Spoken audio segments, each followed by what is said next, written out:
Belum, Bapak. Berapa orang tuh? Totalnya 170-an. Wah, 170.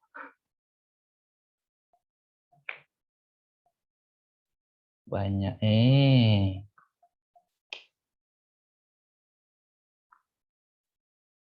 Bu Arista, mau kenalan dulu? Mana Bu Arista ini?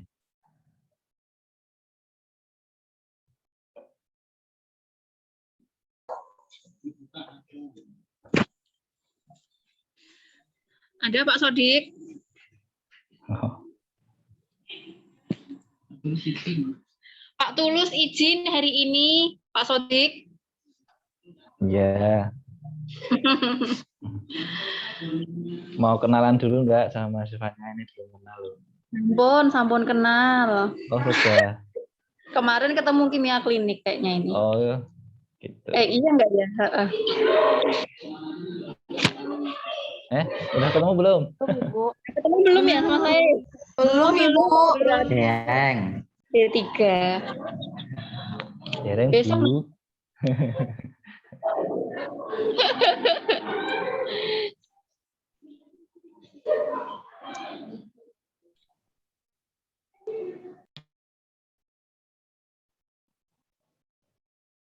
...170 mahasiswa jadi satu.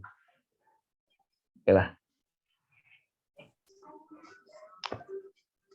Oke, ditunggu apa? Ditinggal?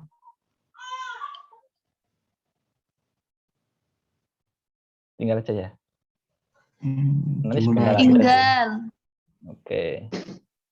Oke, yang bisa open video boleh, biar saya tahu lagi apa. Ya, assalamualaikum warahmatullahi wabarakatuh.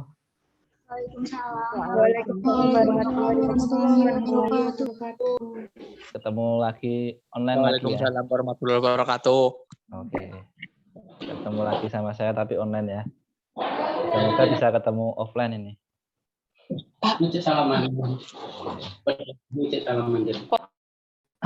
Ini nanti saya sama Bu Arista ya. Bu Arista itu kebetulan satu angkatan dulu ya kuliahnya. Iya, betul. Teman seperjuangan. Teman seperjuangan. Iya. Ya teman sekelas saya dulu. Oke, nanti kita materinya ada entamoeba, poli sama histoetika ya kalau nggak salah. Kalau pendahuluannya kemarin sudah dibahas sama Pak Tulus, jadi nanti saya akan langsung ke materinya aja ya. Nanti mungkin kalau ada tambahan Bu Arista boleh nambahkan. Oke, saya share bentar PowerPoint-nya. Mana ini PowerPoint saya ini? PowerPoint-nya mana? Sudah tak buka belum?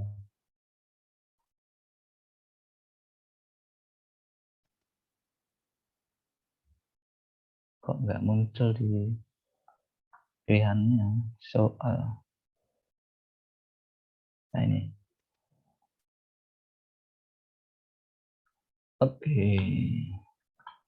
Kita langsung ke materinya aja. Kemarin sudah dibahas sama Pak Tulus. Pembagiannya ya. Klasifikasinya. Besok yang beda itu yang Baratidium coli ya. Yang beda itu Baratidium coli. Jadi kalau yang Entamoeba coli, Histoetica itu kan sama iut dia termasuk di amoeba. Kalau nanti yang Baratidium itu dia punya siliat sendiri. Gitu. Ya. Itu materi tambahan karena kemarin yang kakak kelas kalian itu enggak dapat yang Baratidium sama iut. Ya.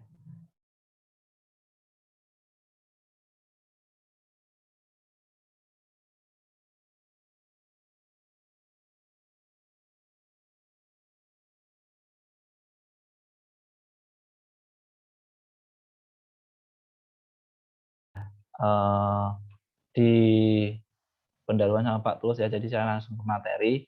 Namun nanti ini kalau PowerPoint saya nanti bisa di-download sendiri nanti di Ivigus seperti biasa. Nanti ada Q&A kalau ada tanya. Oke, yang pertama ada Entamoeba histolytica. Ya, Entamoeba histolytica. Ini gambar ilustrasinya saja. Jadi ada Pseudopodium. Kemarin kalau ada Pseudopodium, kemudian Pseudopod, ya itu alat geraknya. Jadi nggak usah bingung. Itu sama aja sih nama-nama lainnya gitu. Kemudian di sini ada ektoplasma, ada endoplasma. Kalau ektoplasma ya di luarnya, di luar apa ya, kayak ada serubungnya gitu ya. Kemudian di endoplasma itu ada macam-macam. Kayak kemarin ada vakuola yang isinya bakteri, kemudian ada inti. Nanti yang perlu diperhatikan adalah di inti sama kariosomnya. Ya. Sama di endoplasma itu ada tidaknya eritrosit. Nah, kebetulan yang histolytica ini dia di endoplasmanya ya, di endoplasmanya dia punya ada semacam eritrosit. Dia membawa eritrosit, sel eritrosit yang stadium tropozoid. Ya, yang stadium tropozoid. Maka dari itu dia dikatakan entamoeba yang patogen. Ya, yang patogen. Nanti yang coli itu enggak patogen. Oke, ini semua ekstraksi. Kemudian yang perlu diperhatikan lagi adalah peripheral kromatin, yaitu di sekitar inti sel itu kayak ada kromatin ya, kecil itu yang menyusun. Itu nanti beda dengan yang coli. Ya. Kemudian nanti yang perlu diperhatikan kalau yang kista itu nanti yang pembedanya adalah batang kromatoid ya, batang kromatoid nanti ya. Lihat di bawah ilustrasinya, mungkin nanti batang kromatoidnya yang punyanya histolytica sama yang punyanya coli itu beda ya. Gitu. Oke, kita lihat gambarnya. Ini gambarnya nggak sama kayak yang di kampus dulu ya. Ini saya ambil dari Google kalau nggak salah. Oke. Ntar saya tak cari coret-coretnya. Nah, ini adalah trofosit. Nanti ada dua stadium, ya. Ada trofosit, ada kista. Nah, kalau pas di sampelnya feses baru, itu biasanya kita bisa menemukan yang trofozoid. Ya, tapi kalau sudah dibuat preparat, biasanya dia kista. Ya, biasanya dia kista. Yang trofozoid ini dia terdapat sel eritrosit. Nah, yang merah-merah ini. Nih. Ya. Kalau ukuran relatif, ya, karena ini kan berapa sampai berapa, ya, tergantung literaturnya juga. Motilitasnya ya, kalau yang trofozoid dia bergerak, ya, progresif. Ya, jumlah intinya hanya satu, ya, jumlah intinya hanya satu. Ini yang trofozoid. Histolytica intinya satu yang trofozoid. Karyosom kecil di tengah, ya, kecil di tengah. Nih, karyosom. Karyosom itu kayak anak inti, ya. Karyosom itu bisa disebut dengan anak.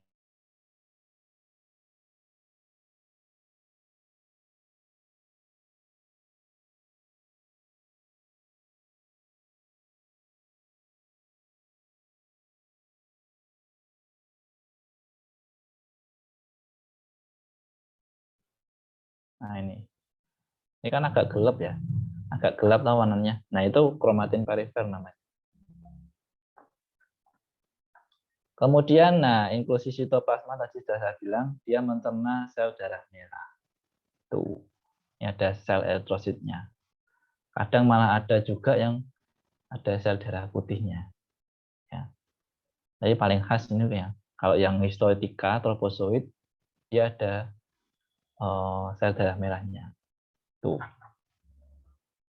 yang kita punya. Oke, ini yang trofozoid. Ini contoh ilustrasi aja tadi sudah. Ini gambar realnya. Ini kadang juga nggak ada eritrositnya ya. Ini trofozoit, lebih amoeboid. Ya, satu intinya sel. Kemudian kalau yang kista, nah kista yang perlu diberikan kalau tadi intinya satu yang trofozoit. Kalau yang kista ini 1 sampai 4. Ya, 1 sampai 4. Bentuknya yang bulat. Ukurannya lebih kecil dibandingkan nanti yang koli. Kemudian kariosom tadi anak intinya yang kecil di tengah, ya. Perifernya bagus, sitoplasmanya butiran halus, ya. Nah, kemudian inklusi sitoplasmanya. Nah, batang kromatoidnya. Di sini ada batang kromatoidnya. Enggak begitu kelihatan. Ini intinya 4 nih. 1, 2, 3, 4. Nah, besok kalau pas praktikum offline, kalau di mikroskop, kalau melihat inti harus gerakan mikronya. Ya, kadang fokusnya itu beda. Ya. Kalau kita besok offline ya, misalnya kalian nanti offline di laboratorium, kok intinya kista kok kelihatan satu tok, coba gerakan mikronya, pasti ketemu yang lain. Ya, mungkin. Ya, ini karena 1 sampai 4. Oke, ini yang histolitika kista. Oke, ini contoh ilustrasinya. Jadi sini ada batang kromatoidnya, kemudian ada intinya 4, kariosomnya ini kecil di tengah, ya. Ini. Nah, ini Entamoeba histolitica kista. Oke. Karena parasit 2 itu agak-agak sulit ya, barangnya kecil-kecil. Ini contoh, ini ada 1, 2, 3, 4, 1, 2, 3, 4 ya. Ini 1, 2, 3, 4. Oke. Ini contoh gambarnya aja. Kalau pengecatannya ada hijau, pink ini ya, ungu, agak keunguan nih. Ini adalah pengecatan biasanya kalau nggak salah pakai trichrome ya. Jadi sampel feses ya, sampel feses. Kalau kemarin kan sudah saya bahas ya, yang di parasit 1, kalau sampel feses mau dicat preparat permanen itu harus pakai pengawetnya PVA. Ya, pengawetnya PVA. Pengawetnya PVA. Polyvinyl alkohol kalau nggak salah. Nanti coba cari lagi. Parasit 1-nya kayaknya udah pernah. Nah, kalau sudah diawetkan, nanti baru kita cat ya, kita bulat-bulat di preparat objek glass, biarkan kering, kemudian kita fiksasi.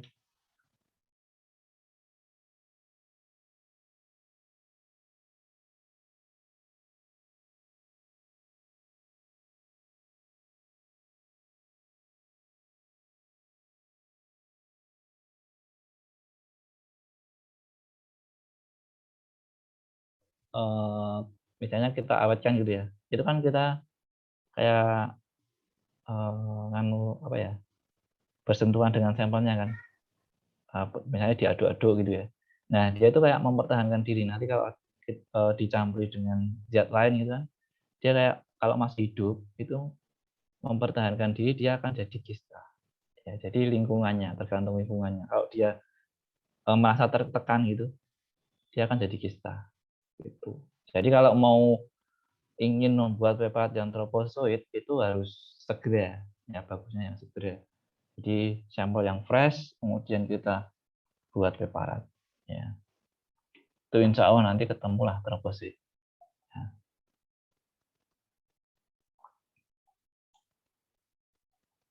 Oke, ini kista sama. Ya. Diagnosanya paling bagus ya pakai pemeriksaan feses. Yang lain ada nggak Pak? Ada. Ya, bisa dikultur, ya. Kemudian bisa pakai ELISA, ya. Deteksi antigennya. Kalau yang D4 mungkin sampai DNA-nya mungkin ya sudah panda gitu. Oke. Yang kedua, oke, sampai sini dulu. Kira-kira ada pertanyaan enggak yang historitika? Atau lanjut? Nih, open mic.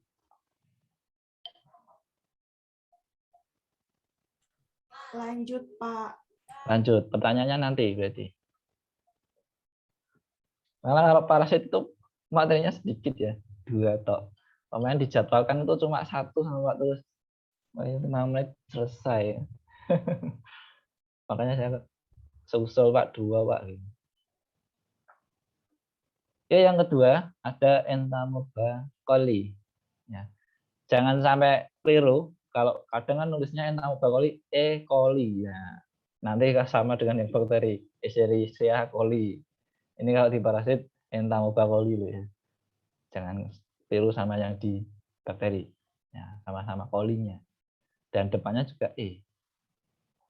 Di sini ada ektoplasma juga, kemudian ada karyosom, ada vakuolnya, tapi di sini kalau trofosit dia enggak ada inklusi eritrosit. Ya, ini yang entamoeba coli, enggak ada eritrositnya. Ya, di endoplasmanya enggak ada eritrosit. Nah, ini yang trofosit. Jadi kalau membedakan trofosit antara histolytica sama coli itu kalau coli enggak ada eritrosit, kalau histolytica ada. Gampangnya gitu. Ya. Kemudian yang kista. Kista kalau entamoeba coli itu intinya 2 sampai 8. Ya banyak. Kalau tadi kan 1 sampai 4 ya yang histolytica, kalau yang coli itu 2 sampai 8. Ya. Kemudian yang pembedanya lagi kalau kelihatan itu adalah batang kromatinnya tadi. Kalau yang histolytica itu kan batang kromatinnya tadi ini ya. Kelihatan ya, gini. Nah, kelihatan benar-benar batang besar itu. Tapi kalau yang di coli itu kayak filamen gitu, tipis. Ini yang kecil-kecil ini loh. Nah, jadi lebih kecil, lebih tipis dibandingkan dengan yang tadi histolytica. Ya, dibandingkan yang histolytica tadi. Kemudian ada juga yang bilang karyosomnya ini. Nah, ini. Mungkin ada yang tidak menuliskannya ya. Anak intinya ini dia eksentris. Kalau tadi kan sentris ya, di tengah. Kalau yang histolytica tadi kan tengah. Ini ya. Nah, kalau yang coli ini adalah dia agak ke pinggir. Ya, sentris. Nah, ini adalah pembedanya. Ya. Jadi diingat-ingat. Nanti soalnya post test ya. Nanti post test. Oke, nah ini. Ini yang tropositnya coli. Ya, tropositnya coli. Intinya 1 sampai 4. Jadi tropositnya coli itu 1 sampai 4. Kalau yang histolytica hanya 1. Ya. Tuh. Karyosom besar eksentris. Jadi agak ke pinggir. Ini gambarnya kok ternyata kayak ke tengah ya. Gitu. Kromatin perifer tidak merata. Nah, ini. Ini kalau secara teori ini kromatin perifernya itu kayak nggak merata gitu. Kalau secara teori ya. Kalau dilihat di mikroskop sebenarnya nggak kelihatan. Nah, jadi kita lihat di inti sama anak ini di karyosomnya. Kemudian inklusinya vakuola ya, banyak vakuola yang berisi bakteri, jadi nggak ada eritrositnya. Jadi ini vakuola ini berisi makanan, kadang berisi bakteri. Ya. Tuh. Ukurannya lebih besar dibandingkan dengan yang histolytica. Itu ya. Ini yang troposit. Nah ini contohnya. Nah ini. Jadi nggak merata banget nih kromatin perifernya. Kalau kelihatan ya. Jadi ada yang tebal, ada yang tipis gitu. Jadi nggak merata. Kalau tadi mungkin emang gambarnya nggak terlalu rata, tapi dia tipis gitu, rata gitu. Kalau yang histotika, kayak ini kan enggak. Ya. Oke, vakula berisi bakteri, sitoplasmanya pseudopod. Kemudian di sini ada karyosomnya yang eksentris. Oke, ini contoh yang trofosit. Ya. Nah ini kalau ini kelihatan nih, pseudopodnya atau pseudopodiumnya. Ini satu intinya juga. Ini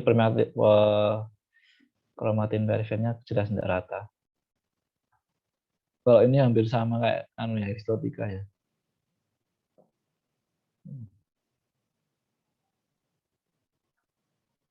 Oke, ini yang coli.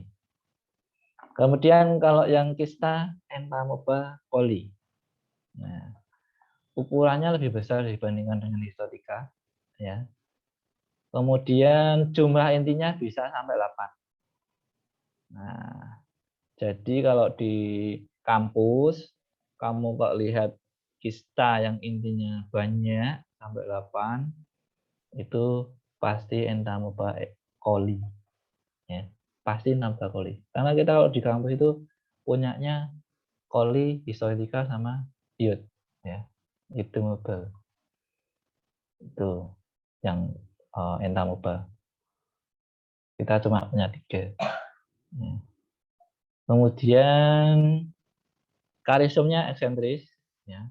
Mungkin kalau lihat yang satu kok agak ke tengah, mungkin bisa lihat di inti yang lain ya. Mungkin ada yang eksentris ya. Ini kan 1, 2, 3, 4, 5, 6, 7 inti. 7 inti. Kemudian inklusi sitoplasmanya masa glicogen. Ini nggak kelihatan glikogennya. Kemudian di kista muda, batang kromatoid tadi ya. Karena tipis ini nggak kelihatan ini. Karena tadi kan bentuknya tipis-tipis gitu ya. Ujungnya ke runcing yang di kista muda. Ini mungkin tua ya. Kalau muda itu intinya 2 kalau nggak salah. Ya. Intinya 2.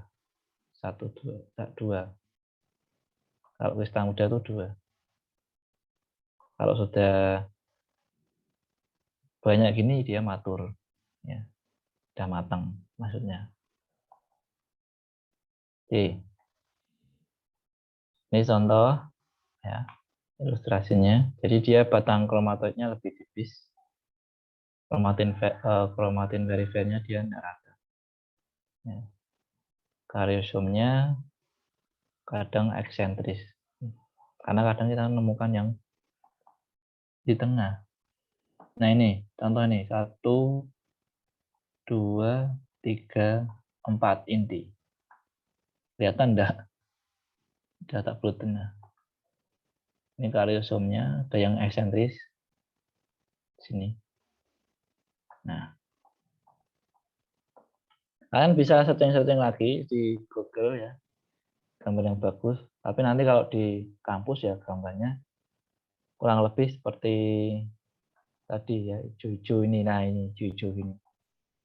Jadi nanti misalnya kok kelihatan intinya cuma 2, jangan terkecoh. Nanti coba gerakin mikronya.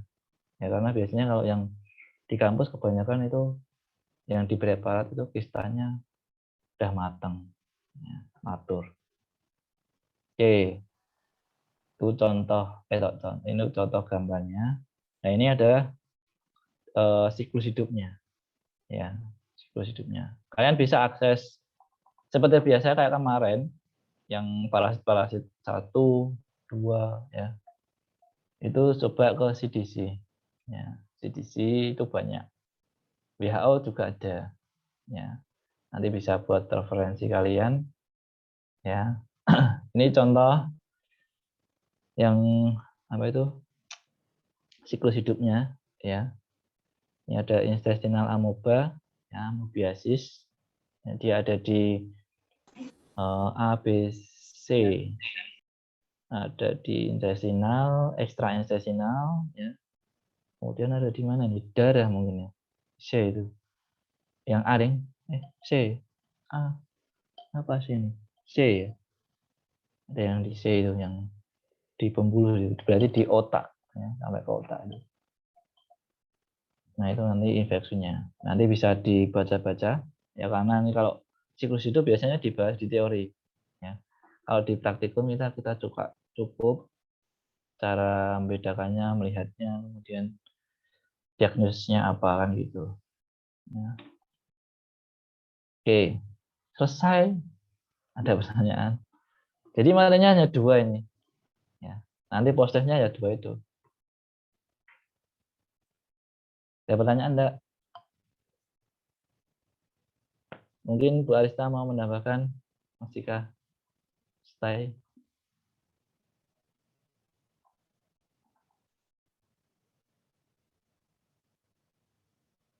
Banyak yang izin off cam nggak? Off cam Pak.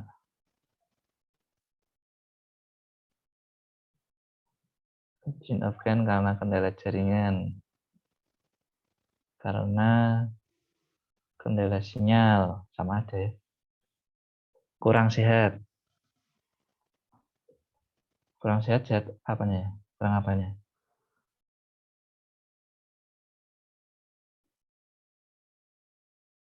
Keluar masuk Zoom, padam listrik. Terus pakainya apa? Laptop apa HP? Kalau HP dicas dulu ya. Kalau laptop juga dicas dulu bisa ya. Jadi kalau listrik mati itu udah siap.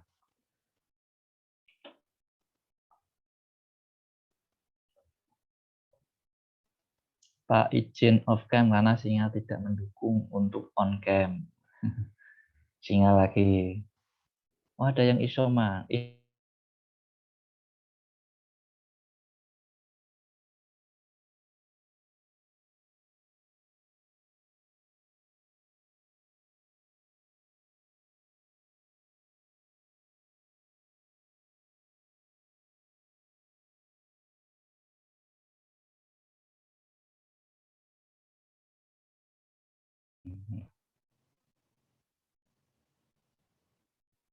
Sinyal tidak stabil.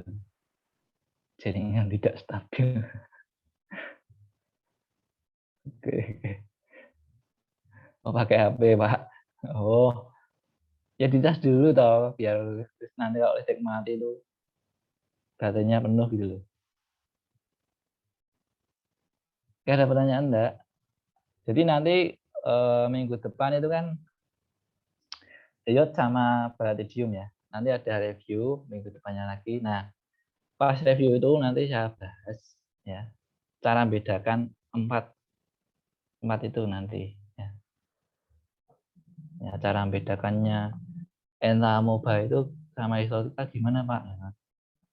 Nah, nanti ada tips triknya ya. Nanti tapi. Yang penting kalian catat nanti yang sudah saya merah-merah itu ya. Kemungkinan nanti keluar di post test. Post testnya di Google Form atau Evikas?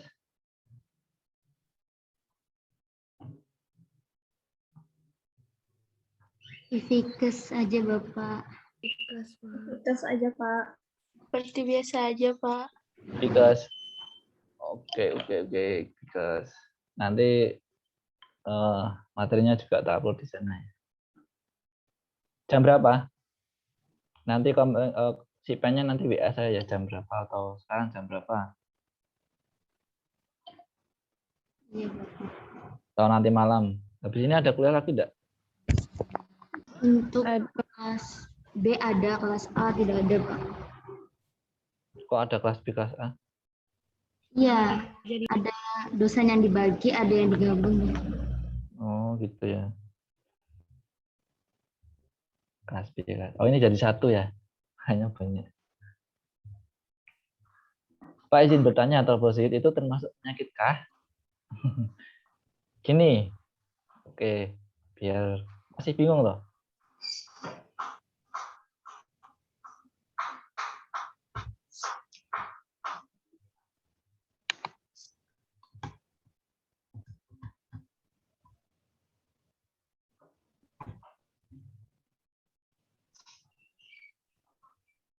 Oke. Gini. Jadi entamoeba itu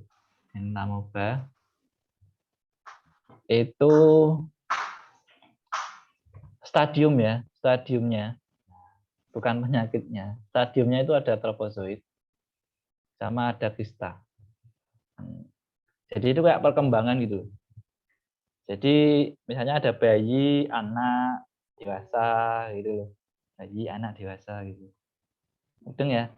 Jadi kalau dia bergerak aktif, dia itu trofozoit. Nah, tapi kalau kista, dia itu kayak bertahan. Misalnya lingkungannya nggak mendukung ya, makanannya sedikit gitu. Makanannya sedikit, kemudian mungkin dia udah keluar dengan feses gitu ya. Dia akan menjadi kista, kayak pertahanan gitu. Ibaratnya kayak kepompong, misalnya kayak begitu gitu. Seafood. Kalau kita pegang atau kita tendang, dia akan masuk gitu. Nah, itu pertahanan seperti itu gitu. Nah, itu. Jadi bayangannya seperti itu. Ya. Jadi trofozoit itu bukan penyakit. Kalau penyakitnya amoebiasis ya. Jadi ada trofozoit, ada kista. Itu. Nah, sering yang kita temukan di preparat itu kista karena dia sudah keluar dari feses. Nah, otomatis kan cadangan makanan di situ kan habis kan. Atau mungkin juga karena sudah terkena dari luar kemudian kena di botol sampelnya kita bawa gitu kan. Nah, dia akan bertahan. Dia akan menjadi kista itu. Ya. Dia nggak bergerak aktif. Kalau udah kista itu dia nggak bergerak aktif. Ya. Ya manut fesesnya mau ngalir kemana, mau ke WC, mau ke sapi tank, manut aja gitu. Gitu ya. Yang tanya di chat ya. Oke, ada yang tanya lagi enggak? Jadi kalau bingung enggak usah malu. Bapak, saya izin bertanya. Oke. Saya ini Sagia Nafila. Pak, tadi kan di entamoeba coli itu intinya 1-8 ya, Pak. Nah, kalau entamoeba histolytica kan intinya itu 4. Kalau di gambar itu ketemu inti 4 itu berarti udah pasti jawabannya entamoeba histolytica atau gimana ya, Pak? Bedainnya, Pak. Nah, itu. Nah, pertanyaannya bagus ya. Jadi kan kista itu yang histolytica. Nah, histolytica tadi sama E. coli yang coli ya. Ini intinya kalau kista itu kan 1-4. Kalau yang kistanya coli itu 1-8. Nah, kalau misalnya di lapangan ketemu seperti ini, Pak, di mikroskop itu enggak tahu preparatnya belum dilabelin gitu kan. Nah, kalau histolytica satu kita lihat paling kelihatan itu mungkin kariosomnya dulu, anak inti ya, kariosomnya itu adalah sentris. Kalau yang coli kariosomnya eksentris. Ini yang pertama. Kalau sama-sama ketemu inti 4 ya. Misalnya 4. Nah, kariosomnya eksentris. Kemudian kalau kelihatan kromatin perifernya, nah ini tidak rata. Kromatin perifernya tidak rata. Tapi ini susah banget nih ya. Yang kelihatan mungkin bentar, yang selain anak inti itu batang kromatoid. Batang kromatoid itu yang ini tadi itu. Nah, biasanya kalau yang kelihatan banget itu adalah histolytica. Ya. Nah, nanti kalau ujian atau post test, ya, misalnya kalau ujiannya offline atau nanti post testnya nanti malam atau jam berapa, sore atau malam ya, itu nanti gambarnya, misalnya saya munculin histolytica gitu ya. Kalau batang kromatanya kok jelas, nah itu entamoeba histolytica. Kalau tidak ada, ya, atau tipis, itu adalah coli. Tuh, ya. batang kromatoidnya. Kalau bahasa Inggrisnya chromatoid body. Batang kromatoid. Ya. Oke, kemudian yang tadi yang saya bahas tadi yang kromatin perifer itu yang rata sama enggak rata. Jadi pinggirnya yang di inti itu, di inti ini, itu rata sama enggak rata kan? Ini.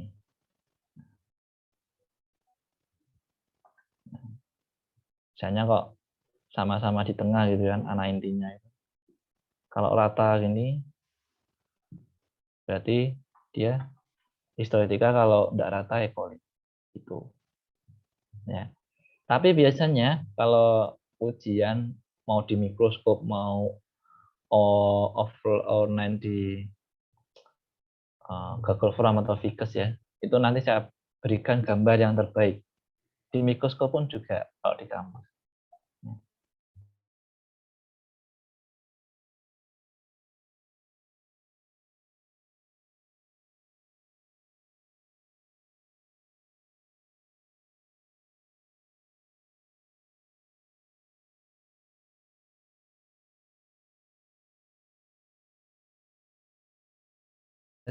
Coli, kalau histolytica lebih kecil dibandingkan coli.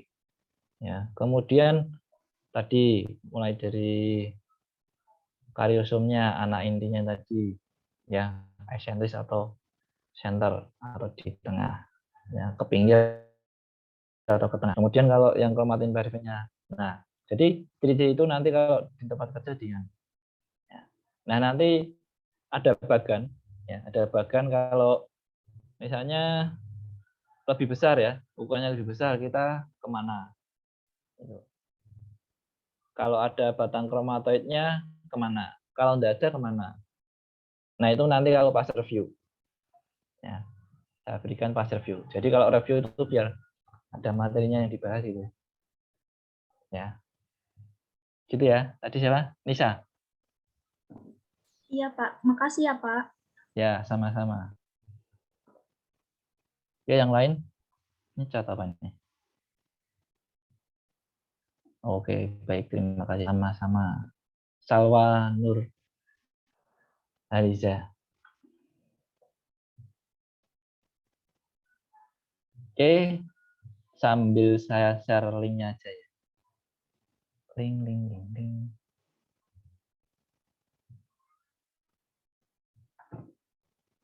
Loh. Pak, izin bertanya, Pak. Ya.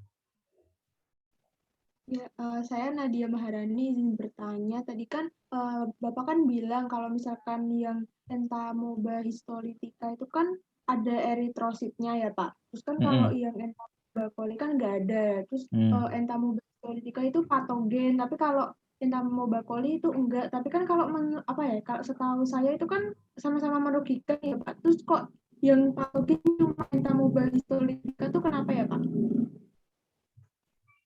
Oke, benar. Saya backup absen ya. Absen punya saya ya.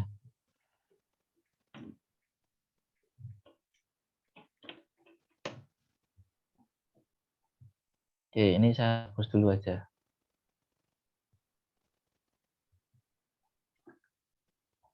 Saya orek-orek di sini ya. Ibaratnya ini papan tulis lah.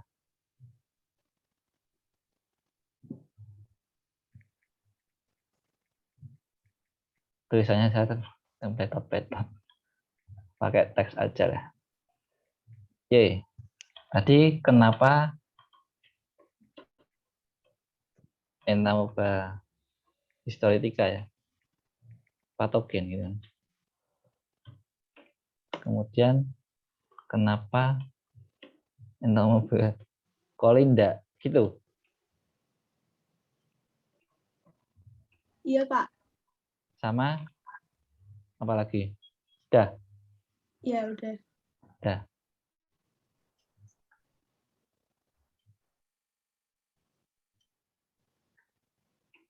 Oke.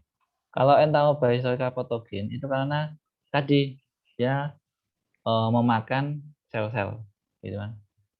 sel eri gitu.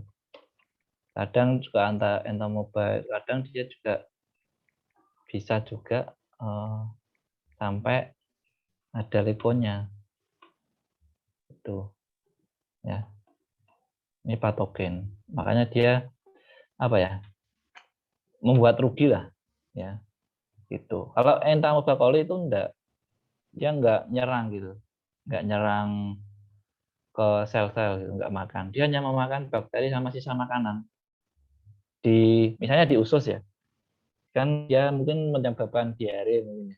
Diare, kemudian mungkin perutnya agak sakit gitu. Tapi dia enggak memakan sel. Dia enggak patogen. Ibaratnya gini, di tubuh kita itu sebenarnya banyak bakteri. Ya, banyak bakteri. Ya, contohnya bakteri gitu. Bakteri ya. Nah, bentar. Contoh. Buat bayangan aja. Contoh. Di tubuh kita kan ada bakteri ya. Bakteri. Ini buat pengurai makanan. Nah, misalnya di usus gitu ya. Contoh di usus. Misal di usus. Nah, bakteri ini apakah dia patogen? Apa enggak? Enggak Menurutmu? Tidak. Enggak ya?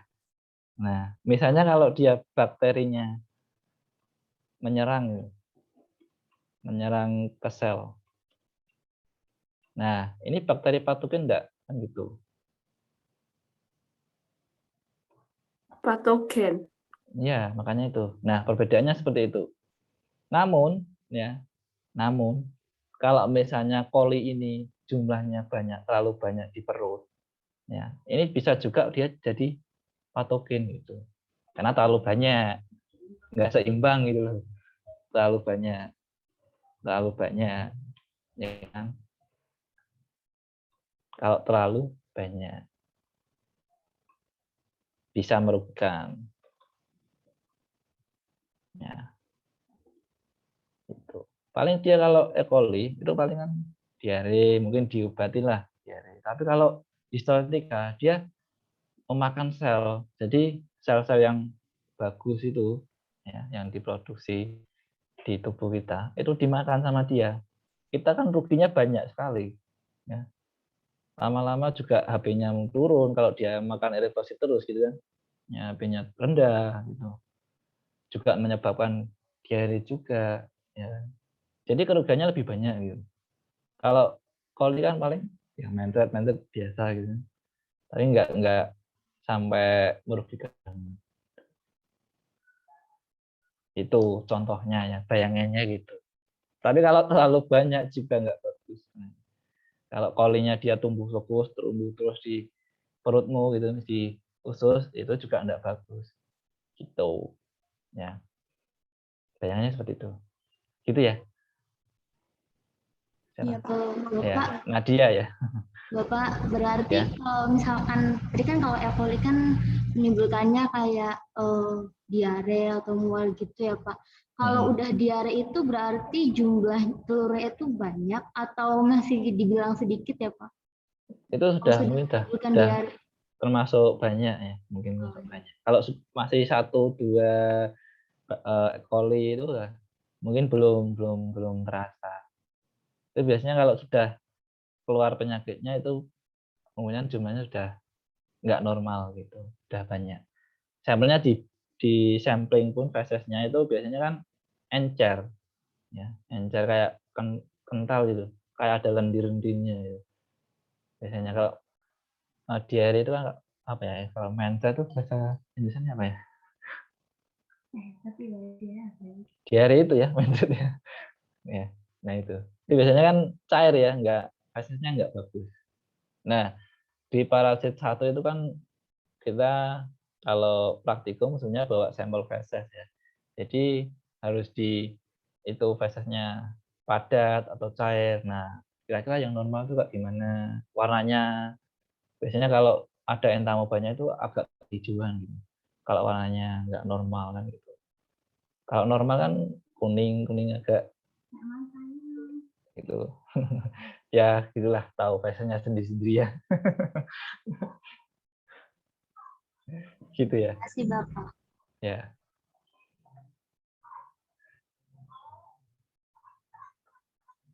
Oke, ada yang tanya lagi enggak? Bapak izin tanya.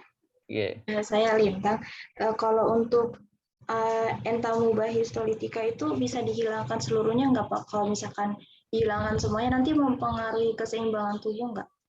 Kalau entamubah histolitika itu harus dihilangkan karena di tubuh itu harusnya enggak ada. Ya, entamubah itu enggak ada. Kalau bakteri itu ada ya. Kalau bakteri. Kalau entamubah enggak ada. Kalau bakteri ada. Baik Pak, terima kasih Pak. Ya. Ada yang lain? Pak, saya Galuh Cayani izin bertanya. Pak, apakah inklusi sitoplasma itu sama dengan vakuola makanan, Pak? Kok fungsinya sama, mencerna? Inklusi sitoplasma apakah sama dengan vakuola makanan? Beda. Ini gimana yang gambarnya ya? Benar ya? Jelek tidak apa-apa ya.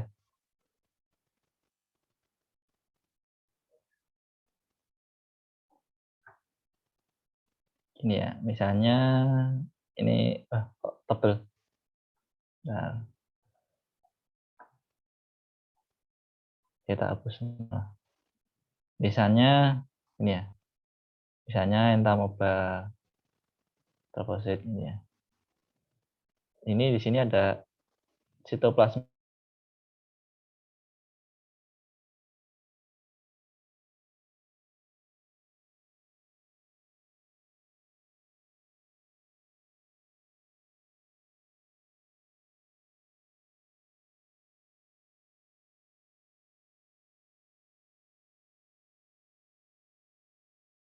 Sitoplasma. Di sini itu ada benda-benda. Misalnya nih. Nih. Jadi ada benda kelainan lah, ini kayak kelainan. Ya sebenarnya enggak, tapi ya.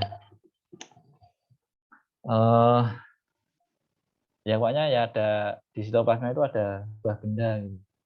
Nah itu namanya inklusi, inklusi ya di dalamnya. Nah sedangkan vakuola itu adalah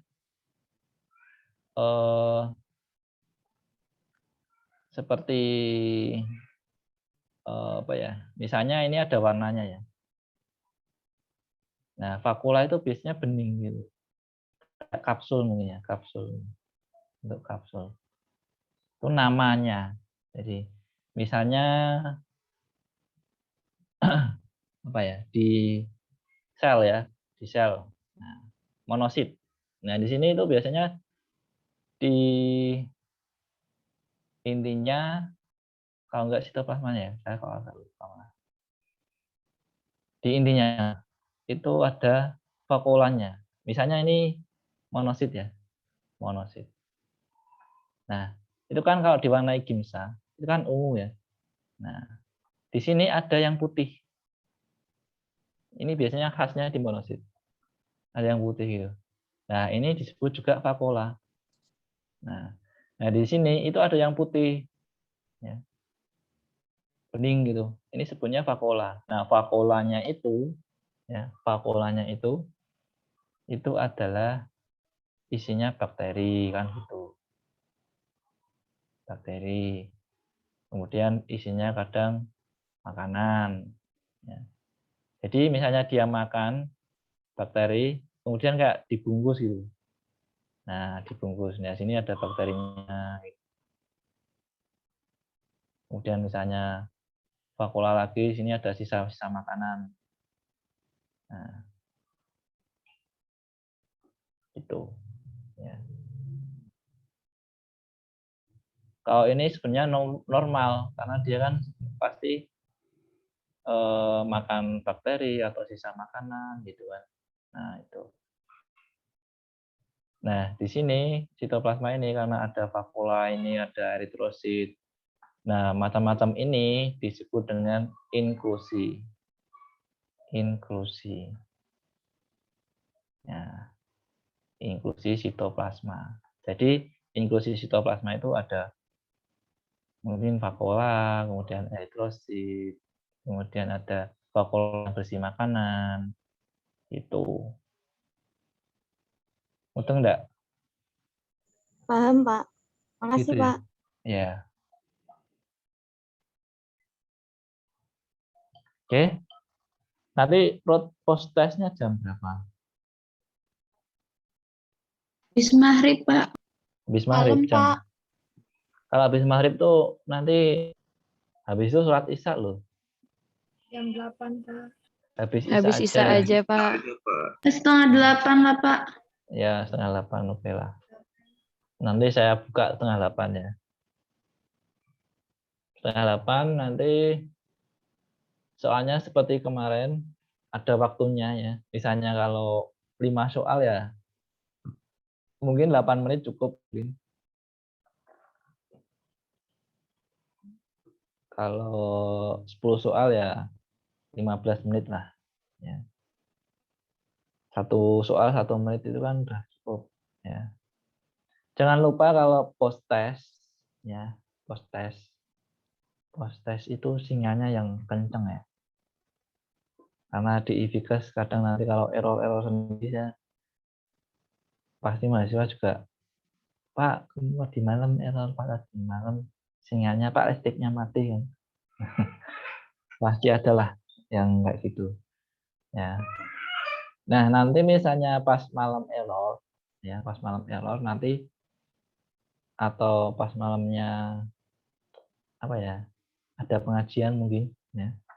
Nanti bilang ke Sipen, nanti ada post test di pagi hari. Pagi harinya jam 6. Ya, jam 6 sampai jam berapa? Jam 7 ya. Karena kan nggak sampai 1 jam waktunya. Jadi jam 6 sampai jam 7. Tapi itu khusus yang nanti kalau yang ada kendala lah ya. Gitu. Jadi nanti post test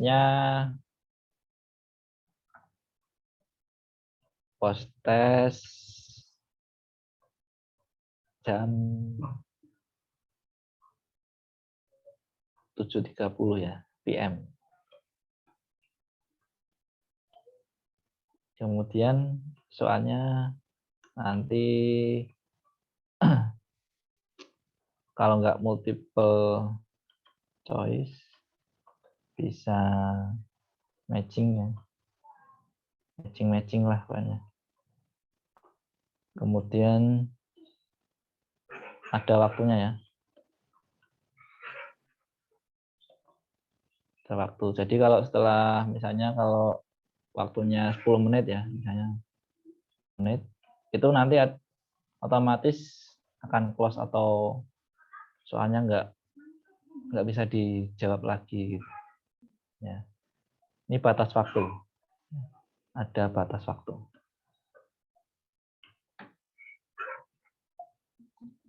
Tuh. Ini close-nya berarti jam berapa nih? Close jam 10. Ya, enggak apa-apa wis.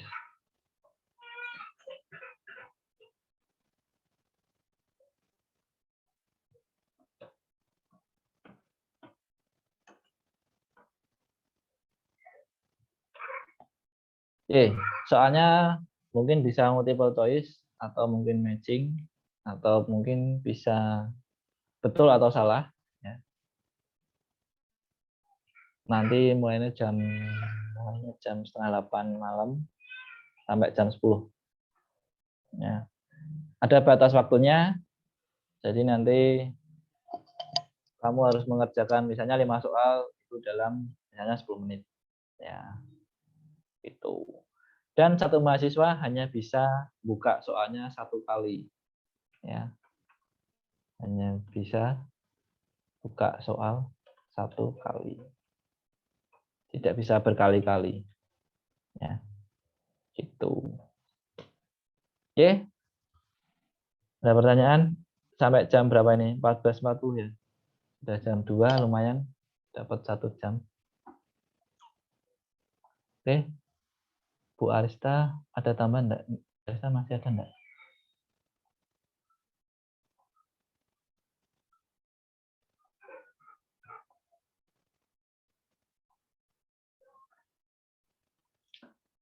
Bu Arista ada enggak? Enggak ada suaranya. Oke, saya lihat.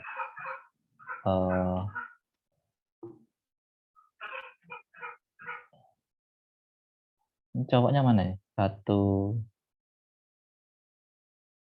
Cowoknya 1.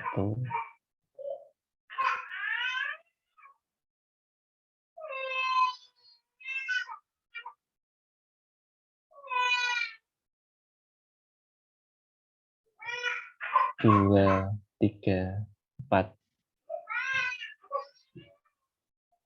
Oke, jangan lupa absen. Karena banyak sekali, saya nggak bisa lihat semuanya. Sampai 5. Semoga nggak ada yang ketiduran. Nanti malam post test. Dan nggak ada yang tanya? Cukup? Pak, saya nanya. Oh ya, oke. Gimana Susput? Kur ya. Manggilnya apa ini? Bentar. Saya mau tanya, entamoeba coli itu kan dibagi menjadi 2, yaitu troposit sama kista. Nah, di morfologi tropositnya itu dibilang eksoplasmanya tidak nyata, hanya terlihat jika pseudopodianya dibentuk. Nah, gimana caranya dibentuk, Pak? Oke.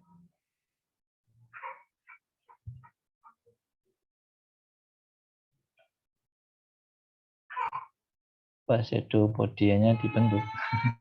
Nah, yang dimaksud tuh yang mana?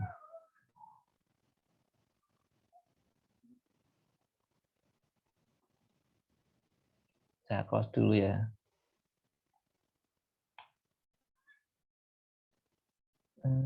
Nah.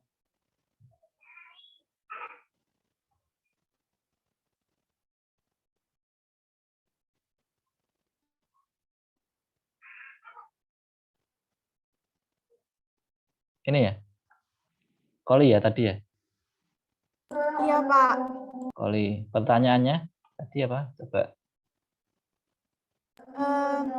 Saya dapat PPT di Google. Di sini dibilangnya itu kalau morfologi yang entamoeba coli itu yang trompositnya itu ektoplasmanya tidak nyata, hanya terlihat jika pseudopianya dibentuk. Itu gimana cara dibentuknya, Pak? Cara dibentuknya.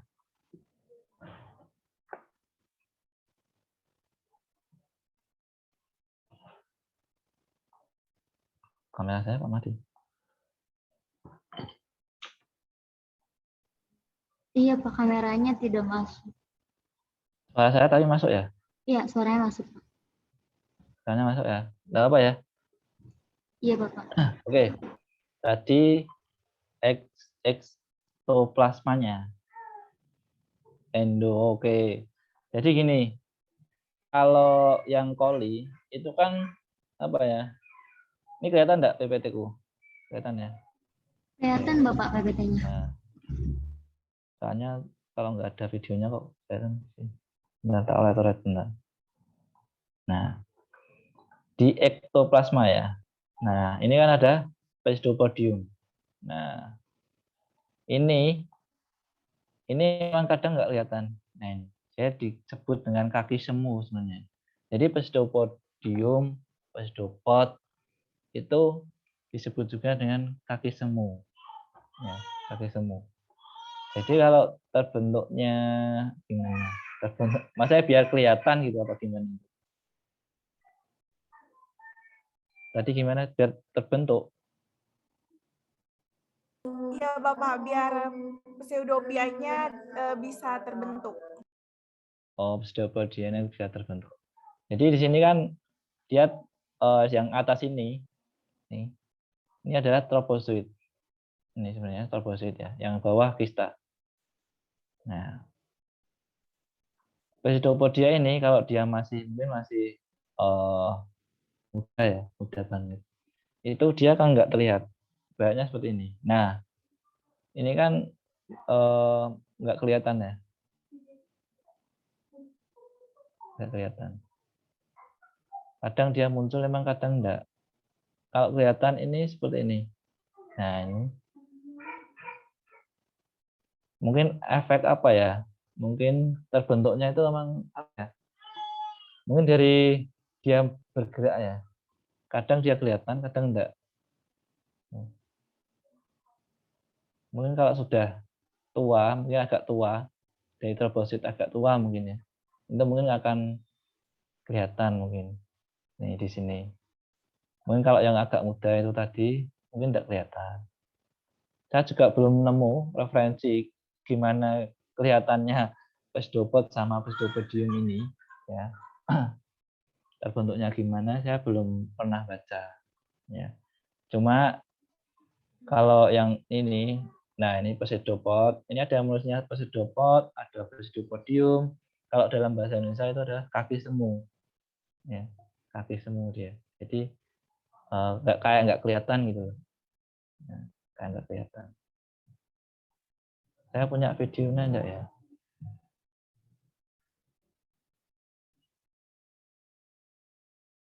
Oh, enggak ada ya. Oh, yang punya videonya yang giardia-ring apa? Yang entamuba saya enggak punya. Makanya cara jalannya itu. Saya enggak punya yang entamuba. Kalau giardia punya.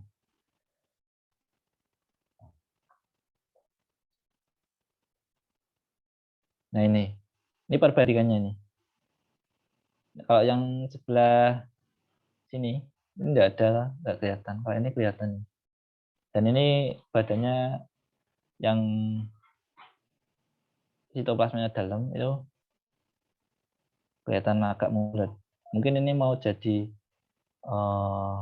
kista. Coba nanti saya cari apakah ada cara terbentuknya itu. Ya, kalau ada nanti saya jawab dah. Nanti coba ditulis di Q&A ya.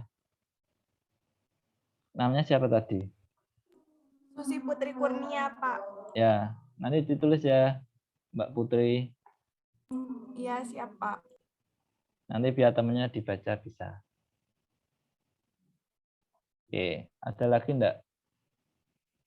Tak coba sekalian nyeting kamera saya kok menghilang nih gimana ini.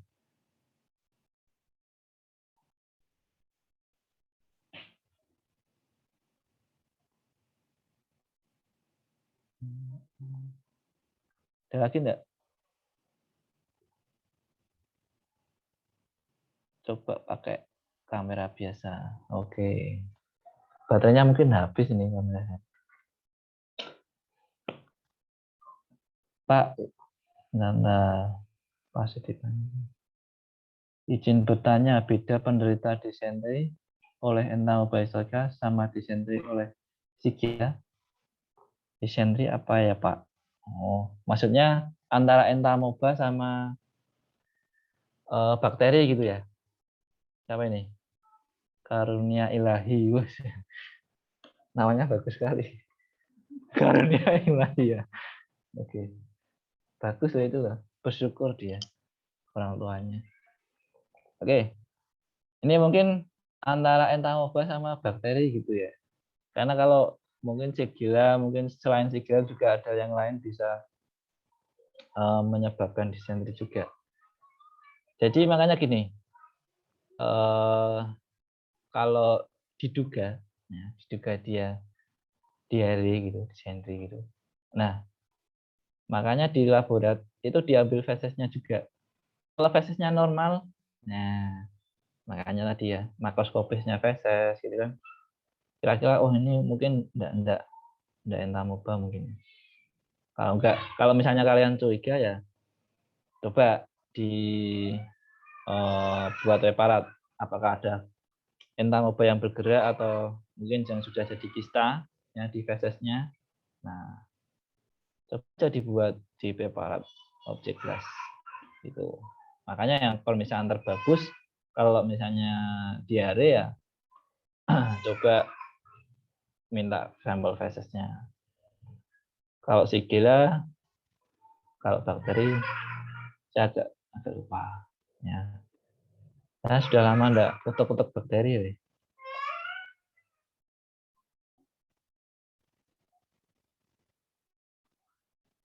Ini malah ada yang jawab ini. Apa ini? Plasmosol.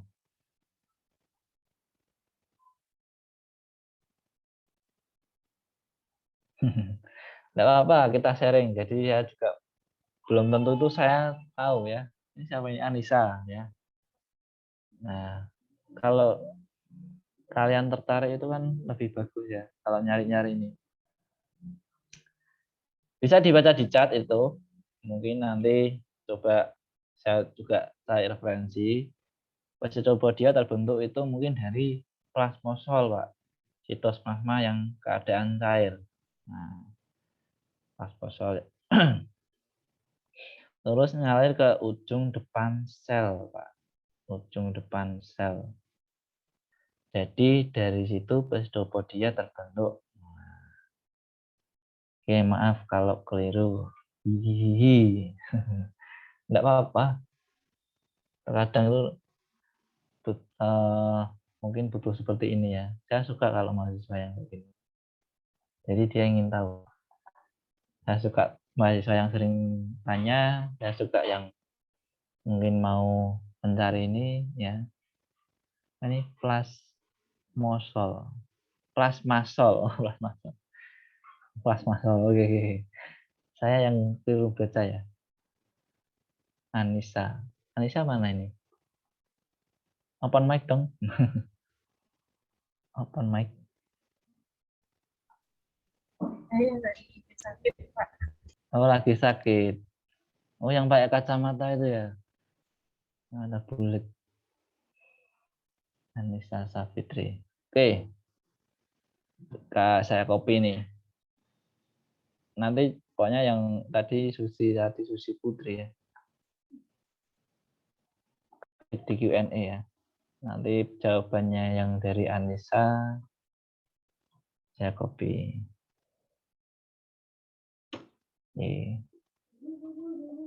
Karena kalau ada pertanyaan seperti ini saya suka ya. Karena belum tentu saya juga tahu. Jadi saya belajar lagi gitu. Oke. Itu maksudnya. Makanya kalau di kelas saya itu sering-seringlah bertanya. Sampai saya nggak bisa jawab gitu. Nah, gitu ya. Oke, terima kasih Anissa. Nah. Tapi nanti Putri tetap nulis ya di Q&A Vivekes ya. Oke, ada lagi enggak? Mungkin yang mau bantu jawab pertanyaannya. Atau tanya yang lain. Cukup? Oke, silahkan open mic semua, enggak apa-apa. Kecuali yang berisik tuh ya. Kalau yang sepi-sepi aja yang di open mic. Daripada saya ngomong sendiri nih loh. Tak tanyain, sudah cukup?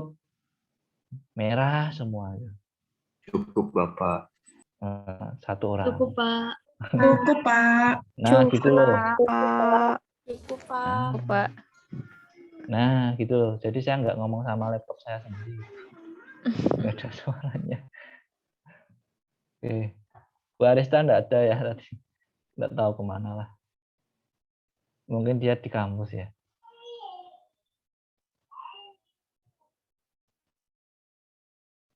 Bu Arista? Halo? Nggak nyaut. Nggak pakai ini, headset. Oh, nggak apa-apa. Kedengeran kok. Dengeran.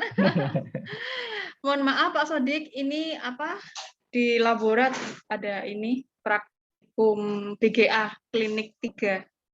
Oh, nyambi praktikum boh. Di lab aja sih. Mau nambahin enggak? Atau mau kenalan dulu sama Bu Arista? Iya. Monggo. Kenalannya gimana ya ini ya? Ya, kenalannya namanya siapa? Dulu Ya, kuliahnya. Saya buka masker ya. Oke, perkenalkan nama saya Arista Kurniasari. Panjang nanti kalau dibacain. Panggil saja nanti saya Ibu Arista. Nah, saya ini lulusan dari Unimus sama seperti Pak Sodik. Teman satu angkatan, satu perjuangan, D3 dan D4. Oke, kemudian melanjutkan S2-nya di Unimus. Nanti bagi kalian yang sudah lulus D4 bisa melanjutkan di S2 Unimus. Nah, karena formasi dosen yang linear tuh masih banyak dibutuhkan. Nah, itu. Mungkin yang tertarik jadi dosen ya. Jadi dosen itu nggak harus di Unimus, tapi nggak harus di Unimus. Misalnya kalian yang dari luar Jawa itu kan banyak yang prodi-prodi analis. Nah, itu kesempatan kalian kalau mau jadi pengajar ya Bu Arista ya. Betul. Nah, tuh nanti ya. Mungkin yang tadi yang suka-suka ngajari orang atau suka belajar itu biasanya tertarik sampai S2 itu. Iya. Ya. Jiwanya pengajar. Ada. Sudah punya suami belum, Bu Arista? Oh. Saya ini sudah sold out. Sudah sold out. Sudah sold out. Anaknya 2 ya. Anaknya 2, sama kayak Pak Sodik nih. Kebetulan itu D4 sama D3 barengan kayak Bu Arista ya. Tapi saya ketinggalan S2-nya ya. Ini kan lagi proses. Bismillah, doakan. Amin, lancar. Dulu Bu Arista itu juga laboran sama kayak saya, laborannya di klinik ya. Iya, di patologi klinik. Tapi mungkin mereka belum pernah masuk di lab, ya. Jadi nggak pernah tahu. Nggak pernah tahu. Mungkin kalau yang orang tuanya atau yang dulu-dulu kakaknya yang pernah kuliah di Unimus kan ya angkatan lama mungkin kan barangkali kan ada orang tuanya juga analis kan nggak tahu. Oke, gitu ya. Ada pertanyaan nggak buat Bu Arista? Ada enggak? Loh, diam lagi gitu. Bapak, saya tadi mengetik di room chat melanjutkan pernyataan dari Apik, Bapak. Jadi kan saya baca buku gitu, kalau pseudopodi itu kan alat gerak yang dimiliki organisme, jadi tuh bisa terlihat atau tidak tuh tergantung organismenya gitu loh Bapak, mau terlihat atau tidak gitu. Jadi kadang terlihat, kadang enggak, karena pseudopodia kan gunanya untuk memangsa makanan gitu ya Pak, bergerak. Iya, juga memangsa. Jadi misalnya ya kadang terlihat, kadang tidak. Ya, makanya maksudnya gitu. Makanya saya nggak pernah belum pernah itu terbentuknya gimana gitu. Nah, mungkin terlihatnya emang gitu, dia pas bergerak sama pas mungkin yang diam gitu nggak kelihatan. Nah, pseudopodia itu kan muncul kalau muncul itu kan fungsinya dia bergerak gitu. Ya, mau pseudopodia, mau pseudopod, mau kaki semu gitu. Nah, nanti bedanya lagi nanti yang dia punya silia atau fagel. Nah, dia bergeraknya dengan fagelnya kan gitu. Itu. Terima kasih Mbak. Siapa ini? Mutia. Mutia, Bapak. Mutia kok kayak dosen analis juga ya, Bu Mutia. Mirip namanya. Apa adiknya, Pak? Bukan, Bapak. Sama ya. Tak kirain kemarin juga, ini kok ada Mutia apa Bu Mutia apa siapa ya? Ini nanti nilainya dilihat dari nilai post-test saja atau dari keaktifan juga Pak Sodik? Penilaiannya. Penilaiannya kalau yang dulu si Parasit 1 itu dari post-test sama dengan si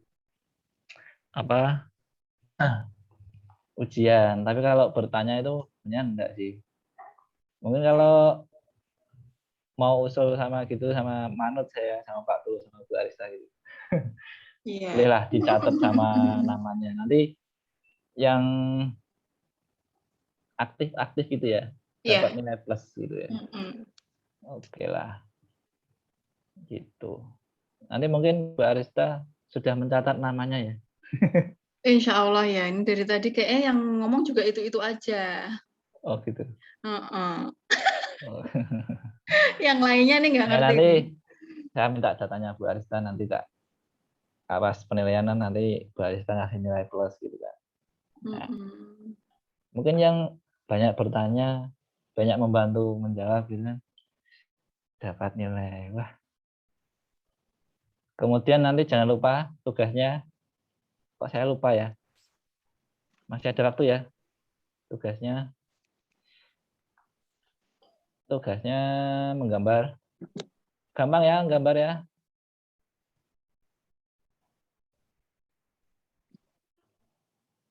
Tugas upload gambar.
Tugasnya ya, seperti biasa, gambar, poli sama historitika. Proposit sama kista, kasih keterangan, kalau bisa warna, scan, PDF. Ya. Kalau kemarin yang parasit 1 itu, parasit 1 kemarin gambarnya pakai apa? Kan lupa ya.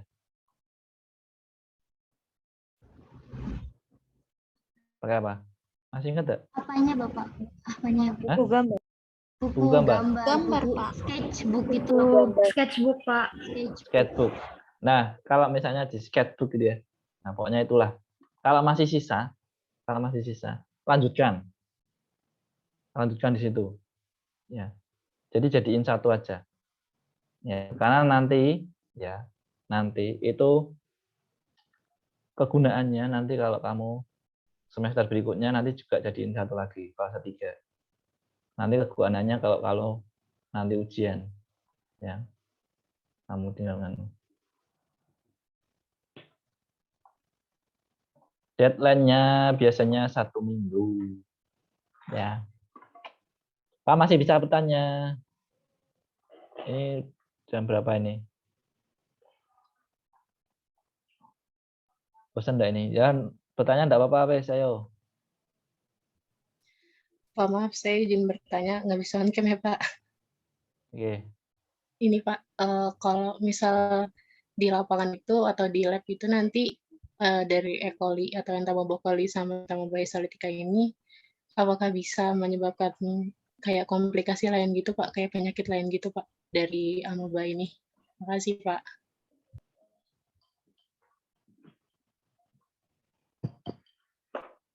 Lagi.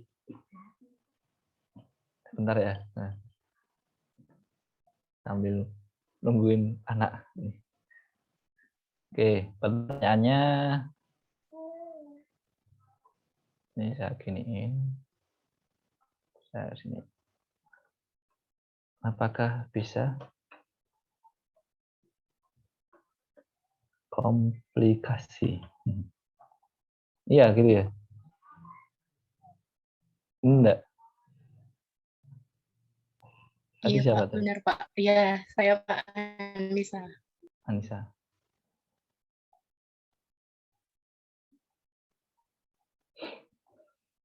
Oke. Untuk entamoeba. Entamoeba bisa, tapi beberapa spesies tertentu mungkin ya. Bisa sampai tadi yang sampai ke otak ya, mungkin bisa menyebabkan juga itu kelainan di otak kan itu. Nah, ini tergantung spesiesnya ya. Kayak misalnya kayak yang mana tadi?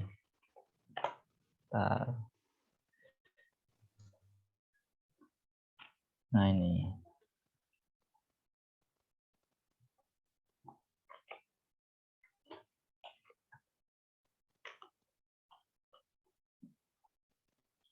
Ini slide saya sadar ini. Apa-apaan ini? Benar. Belum, Bapak. Oh ini ya. Sudah belum?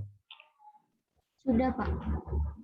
Nah, kalau berhubungan dengan penyakit, nah, kita lihat dulu ini apa siklusnya. Nah ini amebiasisnya ini. Nah ini bisa sampai sini. Ini bisa sampai rupa-rupa paru, bisa di hati-hati ya.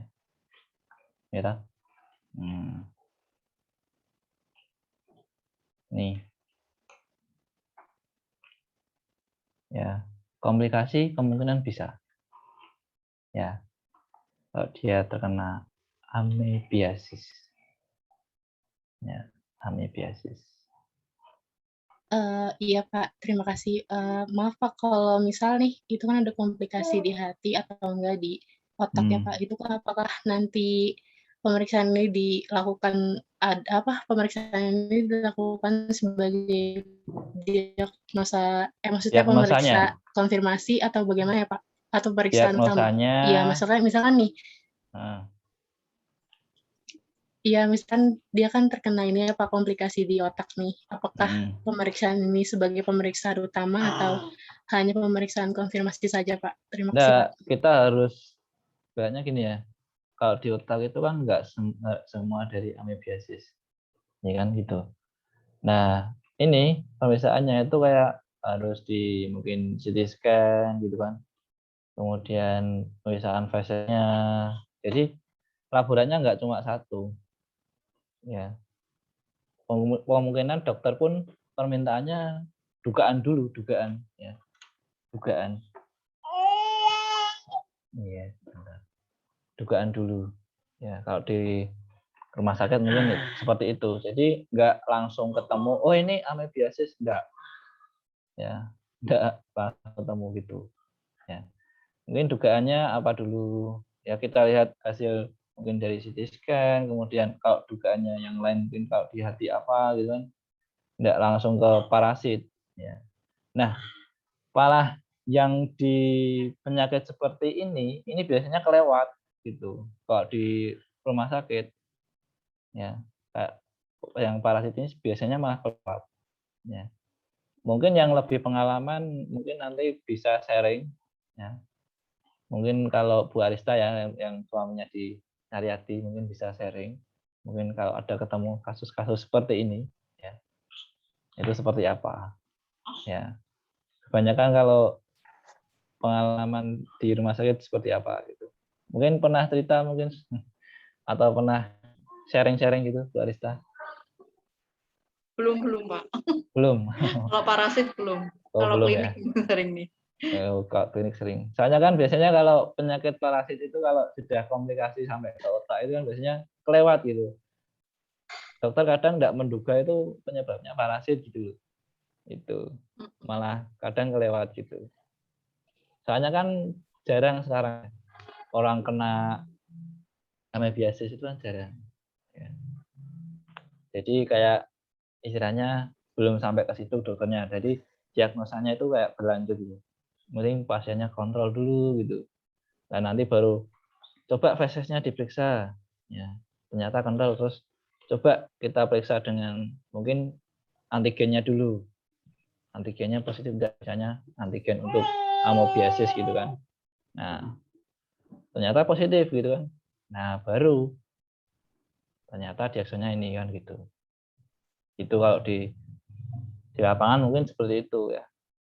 Karena juga saya tuh belum pernah di lapangan mungkin ya. Kalau entomoeba sendiri itu dia beredar di tubuh tuh hanya dalam darah saja atau bisa melalui jaringan ya? Nah, ini tergantung dari spesiesnya. Ya, dari spesiesnya juga. Dari spesiesnya. Kalau misalnya nih, kalau yang tadi dia sampai ke ekstra, ya, di luar itu, ya berarti dia sampai ke aliran darah. Bisa ke paru-paru, bisa ke hati-hati. Ya. Iya, iya. Gitu. Jadi mungkin lebih ke teori ya. Misalnya diagnosisnya, kemudian siklus hidupnya, obatnya apa, gitu kan. Kalau di teori seperti itu. Teorinya sudah belum?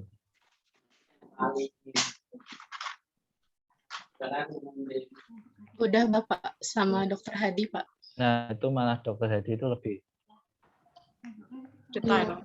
Lebih gini ya.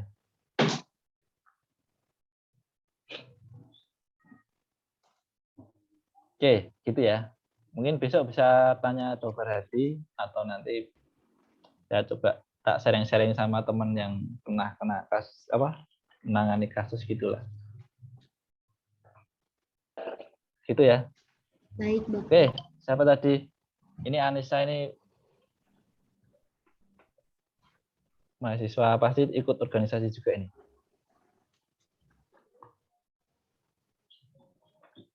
Terima kasih Pak, terima kasih Ibu. Ya, sama-sama. Lagi sakit ya? Semoga cepat sembuh ya. Iya Pak, asma Pak. Asma? Oke, ada pertanyaan lain? Cukup, Pak. Cukup. Ada pertanyaan buat Bu Arista? Tidak ada ya? Kalau cukup kita lanjut minggu depan. Nanti pertanyaan yang mengganjal bisa di Q&A Ibikes ya, karena sudah mau selesai waktunya. Oke, saya akhiri. Wassalamualaikum warahmatullahi wabarakatuh. Sampai ketemu. Waalaikumsalam warahmatullahi wabarakatuh. Terima kasih banyak Bapak. Makasih Jangan banyak, lupa Pak. absensi. Makasih Bapak, makasih Bu. Sampai jumpa Bu Arista. Terima kasih Pak Sodik. Ya. Makasih Bu. Makasih Bu. Ya, sama-sama. Izin live juga ya. Saya izin Ya, live Bu. ya. Iya, Pak. Baik, Bapak, Ibu.